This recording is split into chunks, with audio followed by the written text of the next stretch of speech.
Hello hi नमस्कार मु प्रशांत नायक आमर कटक चैनल को स्वागत करुच्ची।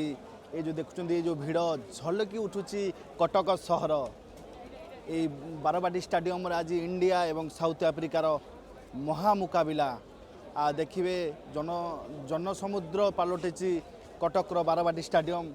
ये स्टाडियम रे आज शुभम गिल एवं अभिषेक शर्मांकर बैटिंग कमाल देखा चाहते दर्शक मैंने एवं बुमरांग कमाल देखापी बुमरा को देखापी हजार हजार संख्यार दर्शक ये लाइन लगे ये भिड़ अनुमान करें ये भिड़ केते दूर चाहूँगी जे ये टीम इंडिया जितबार शुभ संकेत। धन्यवाद। आज कार भल परफॉर्मेंस हम इंडिया किए भल बैटिंग करेंगे अभिषेक शर्मा भाई को